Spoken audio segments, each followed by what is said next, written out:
Salut les amis, bienvenue sur la chaîne de Choco Online pour ce nouvel épisode, comment créer une association loi 1901 en 15 questions-réponses, celles que tout le monde se pose et qui reviennent le plus souvent.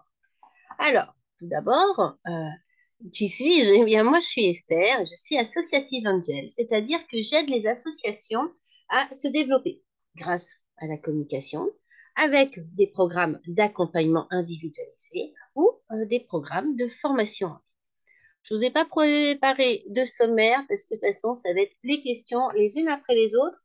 Elles sont relativement courtes, les réponses le sont tout aussi. On va à l'essentiel. Ce qui est important, c'est que de l'idée à la réalisation, bien souvent, il y a une multitude de questions pratiques qui ralentit le projet. Ça, c'est assez pénible, il faut être honnête. Donc, quel que soit le projet. Cela veut aussi, bien sûr, pour la création d'une association de loi 1900. C'est pourquoi, dans ce dossier, vous trouverez les 15 questions les plus fréquentes que se posent les futurs membres fondateurs d'une association, qui sont décidés tout simplement à monter une association. D'accord. De plus, les questions-réponses, je vous les ai classées par ordre chronologique, selon laquelle vous allez avoir besoin des réponses. Alors, vraiment, ce dossier est fait pour être pratique pour vous. Alors, première question. Pourquoi créer une association?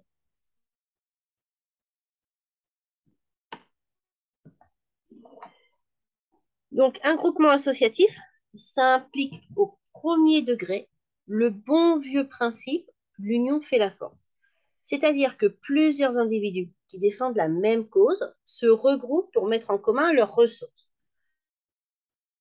Alors, ça, c'est la définition de base. Mais, question 2, quel avantage à créer une association? Eh bien, moi, je compte au moins 4 avantages à la création d'une association. Tout d'abord, la mise en commun, c'est-à-dire le partage des ressources financières, matérielles et humaines qui sont en soi un avantage largement suffisant pour constituer un collectif et construire un projet associatif. Le deuxième point, c'est la solidarité. C'est-à-dire que le corollaire, qui est lui tout aussi avantageux de ce partage, c'est aussi le partage de la charge financière, mais aussi le partage du travail entre les membres actifs de l'association. Ensuite, la reconnaissance officielle. Ça, à mon avis, c'est souvent euh, le point déterminant de l'intérêt d'une association. C'est, et c'est pas le des moindres, hein, c'est qu'une association va être déclarée comme une personne morale qui représente des personnes physiques qui la composent. Ceci, ça facilite la reconnaissance officielle auprès des institutions et auprès du public. À ce moment-là, les administrateurs de l'association ont pour première mission de représenter le collectif, donc l'association. Dernier point, vous en doutez bien, hein, moi qui suis toujours axée sur la communication, c'est que la communication va être simplifiée. Le message qui va être diffusé va porter sur l'activité de l'association dans sa globalité, sans se perdre dans les détails des actions individuelles. Ce qui ne veut pas dire que vous ne les direz pas, mais on va rester sur une ligne éditoriale, sur un fil conducteur commun et global. Et de ce fait, il va être plus facile à exprimer et du coup plus compréhensible pour le public. Alors, question 3. Hop, hop, hop. Ouais, j'arrive pas à faire descendre ça. Que se passe-t-il? Voilà. Question 3. Quel genre d'association? Alors là, j'ai fait un tableau à double entrée parce qu'on est sur du croisement. C'est-à-dire que d'un côté, le droit français définit 4 types d'associations selon leur mode de fonctionnement. Association de fait, association déclarée, association agréée et association d'utilité publique. Ici, on ne parle bien sûr que des associations qui sont déclarées, qu'elles soient agréées ou d'utilité publique, peu importe, et qui sont à but non lucratif personnel, c'est-à-dire les associations dites à gestion désintéressée. D'un autre côté, il existe de nombreuses catégories d'associations. On va dire les associations sportives, humanitaires, sociales, professionnelles, et ainsi de suite. Mais en fait, vous n'avez pas à choisir cette classification, hein. Il n'est pas non plus nécessaire de l'indiquer dans le dossier de déclaration de la préfecture. En effet, la catégorie va s'imposer d'elle-même selon le but de l'association. l'activité que vous souhaitez développer ou les membres qui composent votre équipe. Si vous êtes des sportifs, des usagers, des professionnels, des malades et ainsi de suite. Alors, de là va découler des possibilités et des obligations administratives différentes. Les demandes d'agrément, l'affiliation à une fédération, le ralliement à un syndicat, une reconnaissance d'utilité publique et ainsi de suite. La catégorie et le type sont deux genres différents, mais qui se coordonnent. Ce qui fait que chaque association ou fondation se positionne au croisement de plusieurs grilles d'inscription au répertoire national, ce qui lui attribue un profil quasiment unique.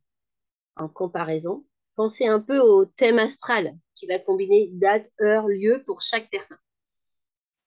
Et notez que cette spécificité de la forme associative aura beaucoup plus d'incidence sur la communication que sur la vie de l'association. Parce que vous êtes un club, une association par exemple de professionnels, vous allez pouvoir dire association professionnelle sur le développement, le bien-être, mais sur le bien, sur la parentalité. Donc tout ça, ça impacte surtout la communication. Au niveau administratif, ça se fait tout seul. Question suivante. Question 4. Quand créer une association? Hop, je remonte. Surtout, ne vous précipitez pas pour créer une association sans être sûr qu'elle vous apportera ce que vous espérez. Avec une association, il y a des frais, il y a du travail, il y a des obligations. C'est pas la peine de vous mettre tout ça sur le dos si c'est pour abandonner au bout de 6 mois ou 1 an parce que finalement, ça ne vous convient pas, parce qu'il n'y a pas l'équipe que vous voulez, il n'y a pas les financements que vous voulez, il n'y a pas l'activité correspondante. Enfin bref, on ne se lance pas comme ça, d'accord? Parce que en vérité, constituer une association n'est pas toujours la panacée universelle. Alors certes, gérer une association va ouvrir des droits, mais elle impose aussi de nouveaux devoirs. Alors vous devez vraiment vérifier si la balance avantage-inconvénient reste positive avant de vous lancer dans ces démarches administratives, qui ne sont pas compliquées, mais vous avez sûrement autre chose à faire que de perdre votre temps à faire ça si c'est pour le faire inutilement. Alors, ce que vous imaginez pouvoir réaliser, entre-t-il vraiment dans le cadre légal? Il faut éviter que le fonctionnement de l'association se transforme en partie de patatras qui ne vous apportera que des problèmes et des désagréments. Mais sinon, ne vous tracassez absolument pas à vous demander quelle est la meilleure période pour créer une association dans l'année. Ce problème, ça n'existe pas, hein, d'accord? Toutes les périodes sont bonnes. Bien sûr, à certains moments de l'année, les services préfectoraux, les banques, les assurances sont plus ou moins disponibles. Pour les formalités, par exemple, là, en été, c'est un peu compliqué d'avoir un rendez-vous, il va falloir patienter, ça prend du temps. Mais ça ne veut pas dire que c'est le mauvais moment. Si c'est le moment où vous êtes disponible, faites-le maintenant. C'est le moment où vous êtes motivé, faites-le si c'est le bon moment pour vous. Donc, les formalités de mise en place peuvent un peu traîner, mais ça n'a pas d'importance. Vous réalisez les démarches dès que vous avez la certitude que cette procédure est nécessaire. Une copie des statuts rédigés de l'Assemblée constitutive est votre premier document officiel pour ouvrir un compte en banque, par exemple. De sorte que pendant la période d'enregistrement auprès de la préfecture du département, votre projet avance avec la mention immatriculation en cours de validation. Et lorsque vous recevrez le récépissé de la préfecture et la copie de la publication au journal officiel, vous actualisez le dossier provisoire que vous avez envoyé à la banque, à l'assurance, et ainsi de suite. Donc, ne vous inquiétez pas. Attaquez quand c'est le bon moment, si c'est nécessaire pour vous. Autre question qu'on me demande souvent, et ça, c'est une réponse de Normand, parce qu'il y a une nuance. Combien de personnes pour créer une association? Alors, par définition et par principe, une association est un rassemblement de personnes. Il n'y a que dans les cas vraiment pathologiques qu'on se réunit tout seul dans sa tête pour se mettre d'accord. Dans la vie ordinaire, le pluriel, ça commence à 2. Donc, il faut minimum 2 personnes pour créer une association. Par la suite, l'association n'a pas obligation d'inscrire plus de personnes comme adhérents ou bénévoles. Alors, je ne suis pas sûre que la préfecture apprécie, mais la loi ne l'impose rien. Donc, le nombre minimum de membres pour une association est 2. Alors, ce quota minimum et est définie par la fameuse loi juillet 1901. Mais comme toutes les règles en France, une exception existe. C'est l'Alsace-Lorraine. Là-bas, les associations ne dépendent pas de la même législation. Et de ce fait, les règles diffèrent. À savoir, en Alsace-Moselle, il faut 7 fondateurs pour créer une association. C'est déjà plus compliqué à trouver. Et ensuite, l'association ne peut pas compter moins de 3 membres adhérents. Donc, en voilà que l'adresse du siège social de l'association est une donnée importante pour la création d'une association. Nous allons en reparler plus loin, bien sûr. Question suivante, la question 6. À quel âge peut-on créer une association? Alors, en France, les 18 ans de la majorité, c'est le repère fréquent pour de nombreuses procédures. Mais là, tombez pas dans le panneau, hein. Il est possible de créer une association à partir de 16 ans. C'est dans tout ce panel qu'on retrouve les BDE, les fameux bureaux des étudiants qui coordonnent la vie étudiante en faculté et qui permettent une meilleure cohésion sociale entre les jeunes qui sont souvent déracinés et isolés. On retrouve aussi tout un tas d'associations de loisirs au sein des facultés et des universités. Mais, bonne nouvelle, c'est que les mineurs qui n'ont pas encore 16 ans ont un recours à la fois qui est très pédagogique et solidaire pour créer une association. C'est très récent. Ça s'appelle le Réseau national des juniors associations. Donc, c'est une structure qui étudie le dossier de candidature des jeunes, hein, de petits collectifs qui veulent, de petits groupes d'adolescents. Donc, moins de 16 ans, c'est collégiens, lycéens, qui veulent, est-ce que le collectif, enfin, le réseau va s'assurer que leur projet est bien porté par des mineurs qui sont autonomes. Et à partir de là, cette structure va être une structure porteuse, une plateforme porteuse qui va leur servir de garant auprès de la banque, auprès de l'assurance, auprès des institutions, et qui va en plus les encadrer dans leur engagement par rapport à un petit peu tout ce que l'on peut faire. Donc c'est extrêmement pédagogique et ça permet de préparer les plus jeunes à l'engagement associatif qu'ils pourront continuer quand ils seront adultes. Une structure très très intéressante pour des jeunes. Alors, je suis assez trop loin, pardon. Qui peut créer une association? Ça, c'est la question 7. En droit, la création d'une association est assimilée à la signature d'un contrat entre les fondateurs. Ça, c'est pour le départ. Puis, la signature du contrat avec les adhérents qui rejoignent l'équipe. Ils sont supposés connaître les statuts, adhérer aux valeurs de l'association et leur adhésion suppose qu'ils signent le contrat. Donc, en toute logique, une incapacité juridique interdit de créer une association puisqu'elle interdit de signer un contrat. Toutes les autres personnes, celles qui sont dites capables, c'est-à-dire celles qui bénéficient d'une pleine capacité juridique, peuvent créer une association en leur nom ou en représentation d'une structure ayant valeur de personne morale. D'accord? Donc là, dans ce chapitre-là, il s'agit des fédérations qui sont constituées de plusieurs associations et les fondations, fondation Intel, fondation Bidule, qui sont souvent établies par une entreprise. Alors, il y a des cas de fondations créées par des individuels, hein, des particuliers, mais il y a aussi beaucoup de fondations établies par une entreprise, et donc c'est la personne morale de l'entreprise qui est le fondateur. Autre, hein, on rentre dans du technique, hein, d'accord, mais ça, c'est, voilà, savoir, de toute façon, c'est simple. Si vous avez une capacité juridique, vous pouvez. Si vous n'avez pas de capacité juridique, vous pouvez. Question 8. Comment écrire les statuts? Alors là, on va commencer un certain nombre de questions pour lesquelles j'ai déjà traité un dossier. Alors, je ne vous envoie pas comme ça, je ne botte pas en touche. Je vous mets juste la référence.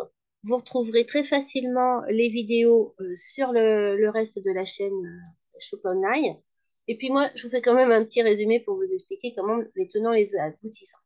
Donc, créer une association, ça équivaut à signer une convention par laquelle les fondateurs s'engagent mutuellement à respecter des règles communes. Donc, de ce fait, pour être valable, les statuts de l'association concernent un certain nombre de mentions qui sont légales, d'accord, puisque c'est la tenue obligatoire d'un contrat.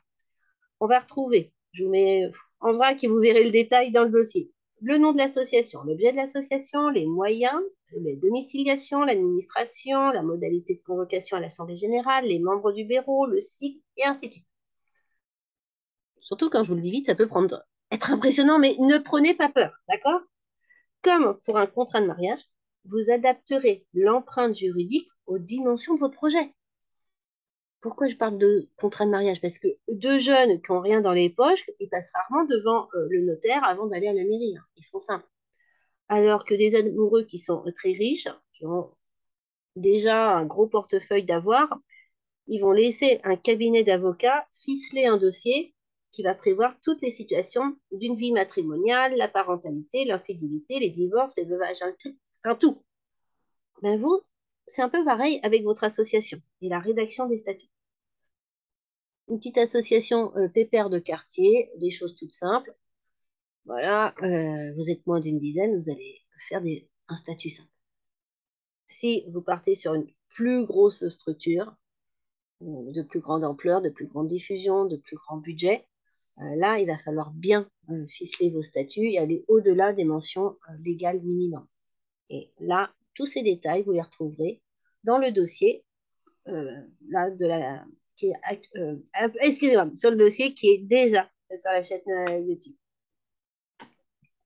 Ensuite, question suivante, question 9, si j'arrive à faire avancer ça. Quelle banque choisir pour votre association? Eh bien oui, une fois que vous avez créé votre association, vous allez devoir créer un compte en banque pour gérer les dépenses et les recettes de l'association. Jamais par votre compte personnel. Donc, ça, c'est un truc qui est assez paradoxal. C'est que les associations à but non lucratif ont la préoccupation mais permanente de l'argent qui transite par leur trésor. Cela se comprend assez aisément finalement quand on y pense. C'est déjà la difficulté pour gagner chaque centime. Et puis, il ne faut pas oublier la responsabilité des dirigeants de l'association, en particulier le trésorier, qui manipule de l'argent qui n'est pas à lui. Ils savent qu'ils devront rendre des comptes dans tous les sens du terme. Alors, partant de là, choisir la meilleure banque pour votre association demande une réflexion avant l'ouverture du compte en banque en question. Là aussi, vous avez, vous le voyez, une vidéo un peu plus loin sur la chaîne YouTube de Choupon. Question 10. Comment financer une association? Alors, sur le groupe Facebook que j'anime, je vous mettrai les liens en description. Je vois que certains se freinent dans leur engagement associatif, et en particulier pour créer une association, faute de moyens pour les activités qu'ils veulent développer. On créera notre association quand on aura assez de sous. Ce problème, c'est le même dilemme que, par exemple, quand on commence dans la vie. Est-ce que je trouve un emploi pour pouvoir m'acheter une voiture ou est-ce que j'achète une voiture, à crédit si besoin, pour pouvoir trouver un emploi plus facilement parce que je vais pouvoir me déplacer là où il y aura du travail. Donc, ce genre de questions, très clairement, c'est la sensibilité, le caractère et la situation personnelle qui vont influencer le choix de la solution. Moi, j'ai un caractère fonceur, je fonce. Il y en a qui sont peut-être plus prudents, plus méfiants, qui vont être sur l'attente. Néanmoins, lors de mes programmes d'accompagnement, je constate qu'il est plus facile de trouver un financement lorsque l'association est déjà constituée. C'est-à-dire qu'on fait l'association, on crée l'association et après, on cherche le financement aux activités. Ça, c'est logique, hein, parce que l'argent que vous allez récupérer, récolter, peu importe comment, il va être à ce moment-là attribué à une structure officielle et pas seulement à un projet éventuel, donc c'est-à-dire une promesse incertaine. Que ce soit un sponsor ou une institution, ils ne verseront jamais une subvention dans le but d'une structure qui n'existe pas encore. Ça, c'est pas faisable. Donc, ce sujet qui revient régulièrement sur le devant de la scène, tous les problèmes de financement des associations. Vous trouverez plusieurs articles sur le Chou Blog, là aussi je vais vous mettre le lien, qui vous proposent des solutions pour financer une association. En première intention, ce que je vous propose, c'est de lire le dossier panoramique qui s'appelle Où trouver des fonds pour une association. Et à partir de là, vous serez orienté vers différentes solutions, donc différents dossiers, tout aussi conséquents, mais vous ne lirez du coup que ceux qui vous plaisent et vous attirent. Justement, puisqu'on parle d'argent, faut-il expliquer la grille de tarifs? Le fonctionnement d'une association ne peut pas reposer uniquement sur des subventions, qu'elles soient privées ou des subventions publiques. Recevoir des subventions n'est pas un dû systématique. Vous ne dites pas, ne projetez pas le business model de votre association uniquement sur les subventions.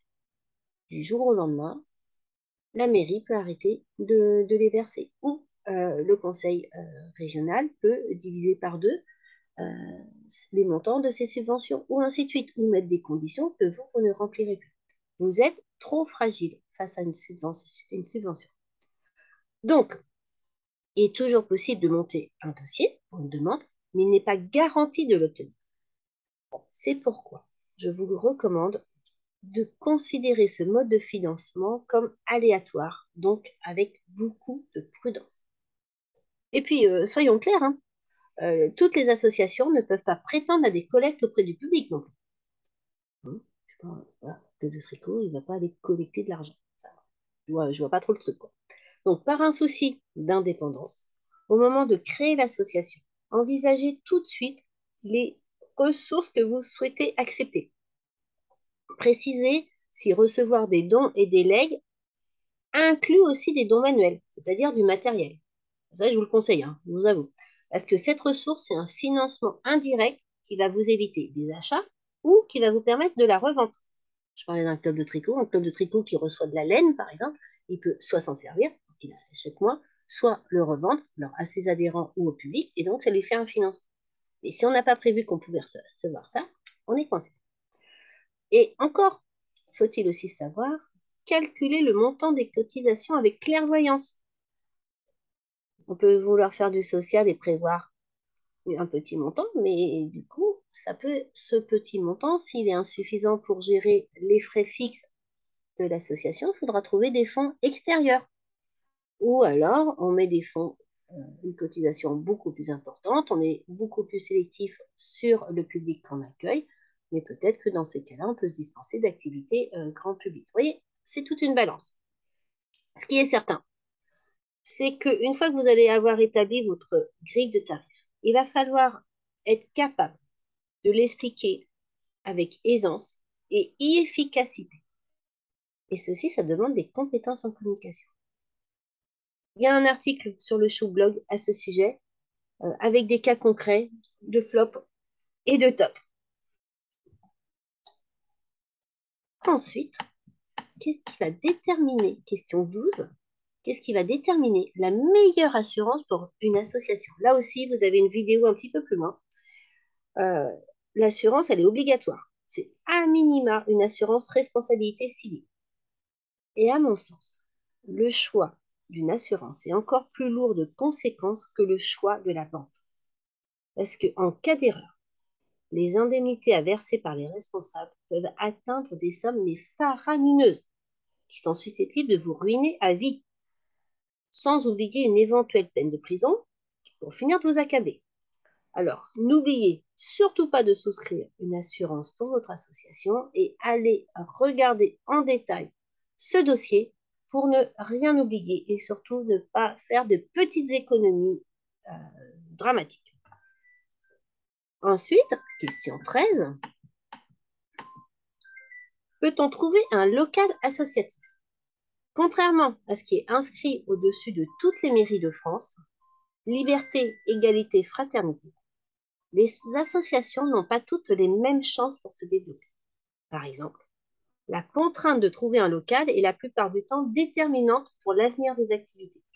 Certains trouvent tous les soutiens dont ils ont besoin, alors que d'autres ont le malheur de ne rencontrer que des freins.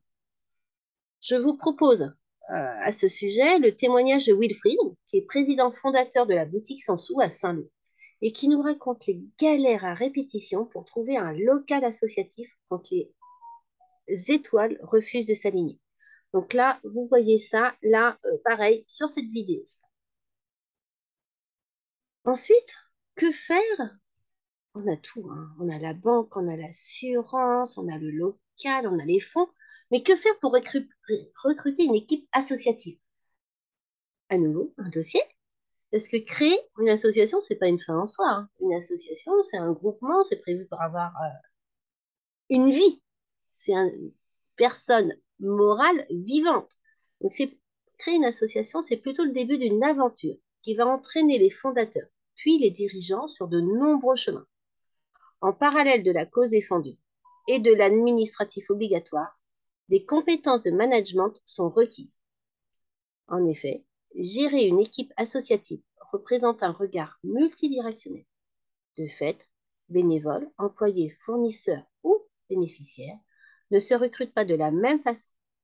Autant partir du bon pied avec une équipe qui s'inscrit dans la durée.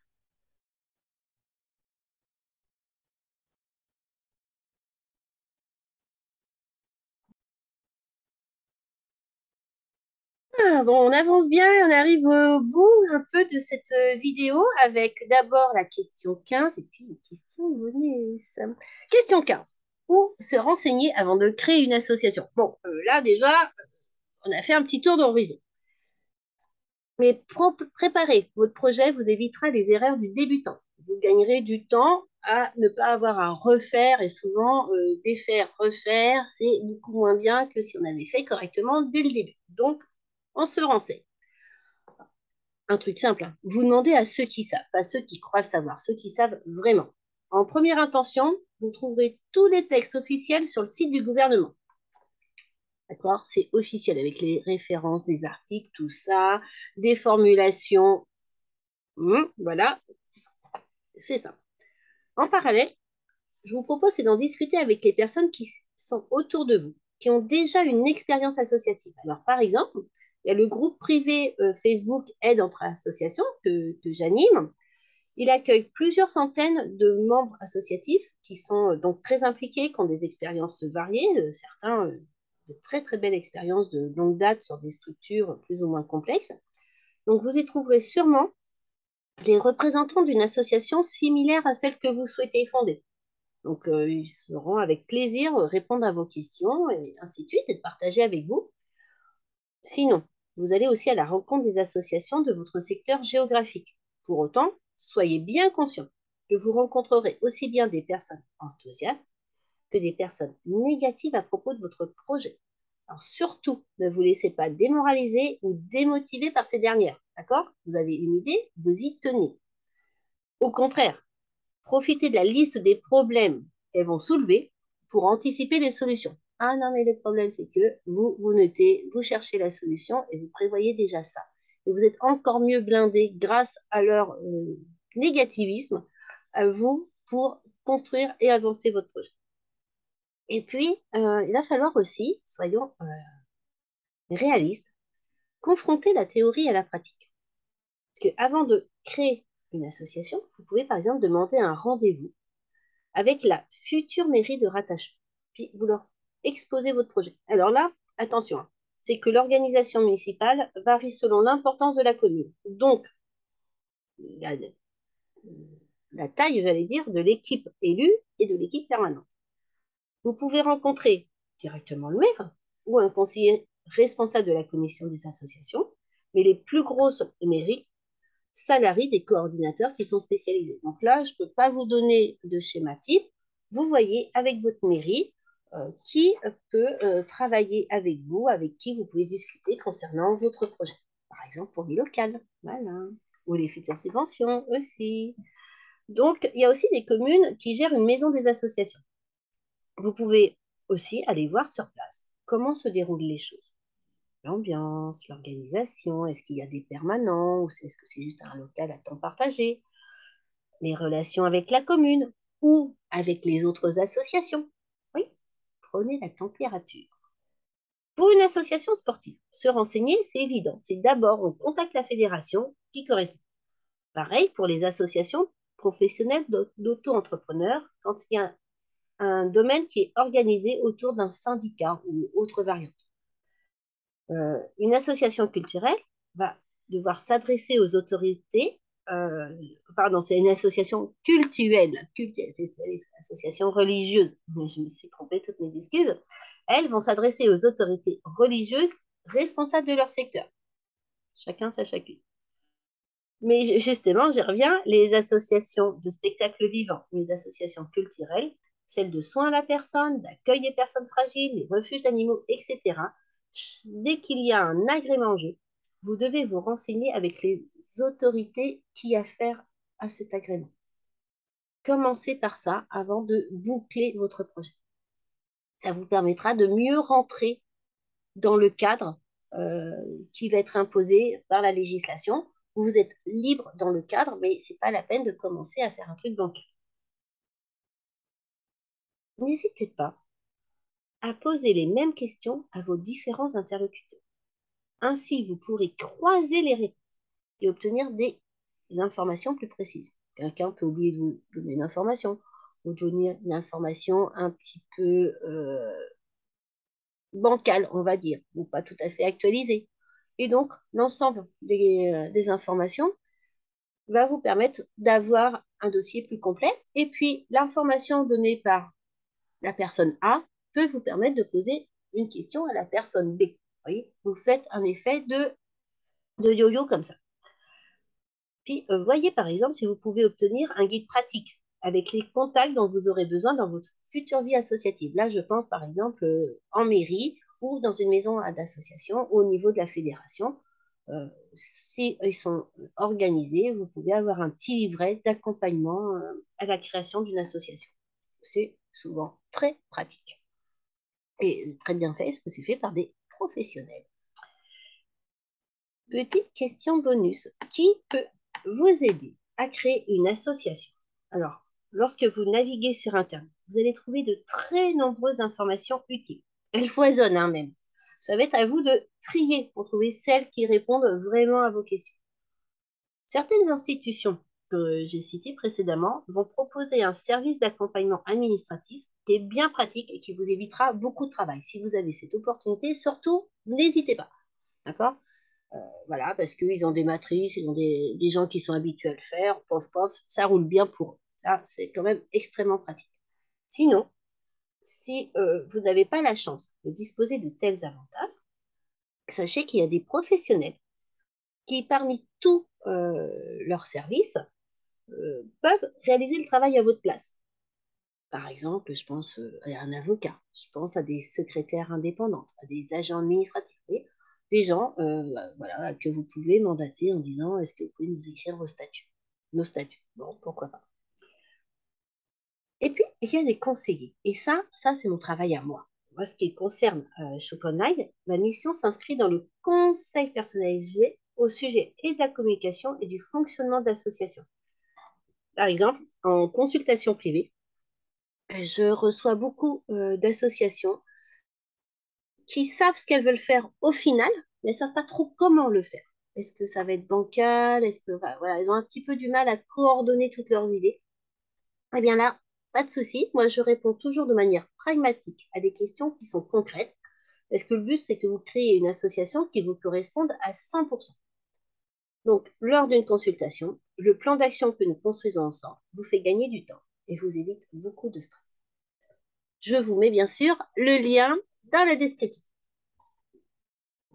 Eh bien, c'est la fin. J'espère que cette vidéo vous a plu, qu'elle va vous être utile. Vous pouvez commenter et liker, hein, ça, vous le savez. N'hésitez pas à la partager à vos amis qui, vous savez, ont un projet associatif. Ce serait le bon moment pour les aider. Et puis, vous pensez à vous abonner à la chaîne pour recevoir les prochaines vidéos entre une ou deux par mois. Je vous souhaite une bonne journée. À très bientôt.